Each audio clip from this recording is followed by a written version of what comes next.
Deputy President.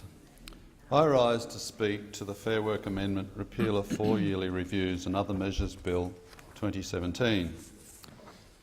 This bill seeks to amend the Fair Work Act 2009, purportedly to respond to recommendations of the Productivity Commission's final report into the workplace relations framework. Measures include removing the requirement for the Fair Work Commission to conduct 4 yearly reviews of so-called modern awards, enabling the Commission to overlook minor errors when approving an enterprise agreement provided it meets the no disadvantage test, and to respond to complaints regarding the former Vice President of the Fair Work Commission by applying the Judicial Behaviour and Incapacity Parliamentary Commissions Act 2012 in relation to past and present Commission members. If indeed this bill did simply implement the Productivity Commission's recommendations, then it would have my support, but it doesn't. The Productivity Commission recommended that the legislated objective of modern awards be changed to remove the objective of higher pay on weekends and public holidays and insert an objective of regard for consumers.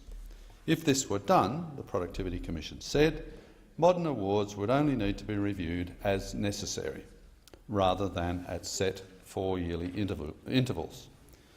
The recommendation to abolish 4 yearly reviews of modern awards was explicitly tied to the changing of the modern award objective. Unfortunately, the prospect of genuine industrial relations reform appears to have caused the government to experience a sudden loss of bladder control. So instead of actually implementing the Productivity Commission's recommendation, the government has taken the soft, easy path of least resistance. With this bill, the government is retaining the current flawed legislated objective of modern awards, but is removing the requirement to review modern awards every 4 years. This is like rejecting your doctor's advice that a tumour be removed at once and then cancelling regular checkups with your doctor.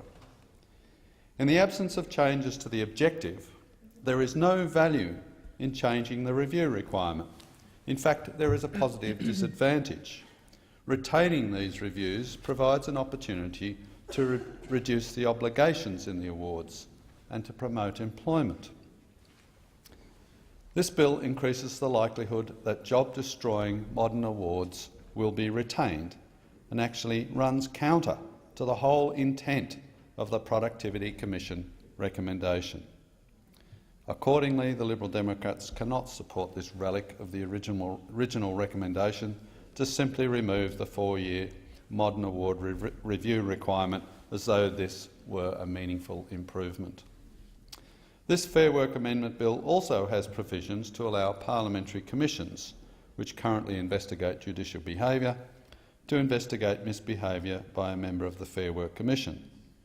The bill states that a member of the Fair Work Commission is subject to oversight by the Fair Work Commission President and by the Minister, even if the member was first appointed to the Industrial Relations Commission. The concept of Fair Work Commission oversight by a parliamentary commission is a good idea, but again the implementation by the government falls short. On current wording, it appears that proposed changes in the bill would imperil members for behaviour in the past, making such measures essentially retrospective. This is hardly reasonable.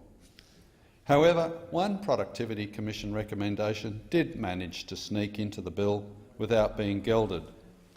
This is the proposal to allow the Fair Work Commission to overlook minor errors that do not disadvantage employees when it's considering approving an enterprise agreement.